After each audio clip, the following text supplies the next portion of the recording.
sexy lady.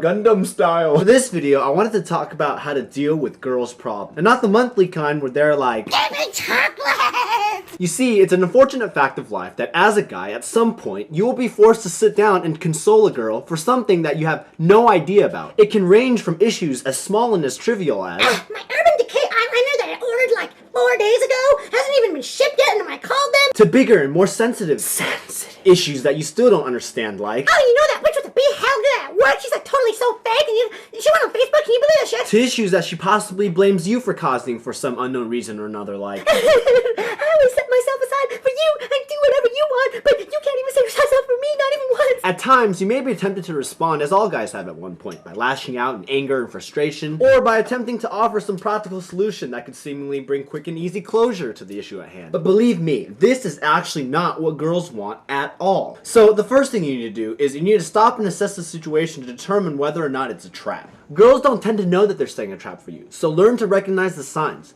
Start by asking yourself, is she speaking very quickly? Possibly using arm gestures to bring her point across? Is she visibly irate or emotional? And is she possibly crying? This can be identified by looking for pools of water at the bottom of her eyes, or for the mascara running down her face, making her look like the Joker. If some or all of these signs are visible, then evaluate.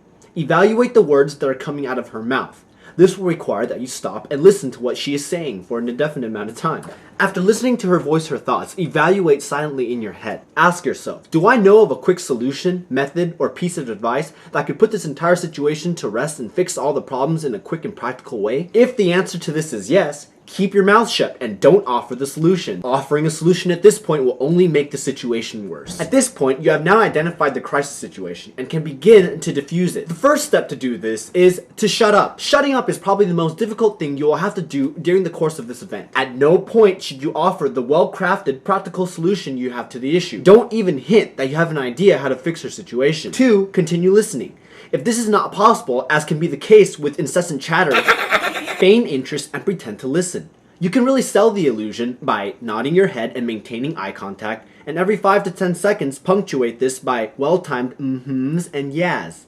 Repeat this until she either falls asleep, gets hungry, or goes to the restroom to take a dump. No, but really guys, when a girl comes to you and starts unloading on you, 99.9% of the time, all she really wants you to do is to sit down and listen to her. It's usually pretty easy for us guys to separate ourselves from the situation and try to find some solution or try to figure out how to fix it. Which is probably why most guys don't really have drama, because we either try to fix it or we just don't care. Girls, on the other hand, sometimes they just need people to vent to and not somebody to tell them what they need to do to fix their problem. They just want a safe place for them to release their emotions. If you're close to a girl or your boyfriend, at some point you will be singled out as someone that they can trust for them to release their emotions to. The goal is to sit and listen and try your hardest not to fix it. Because as much as it's natural for guys to want to offer a piece of advice, either because they can or they're sick of sitting and listening, that's not what the girl typically needs in those situations. And the only exception to that is if the girl stops and asks you what you would think or what you would do.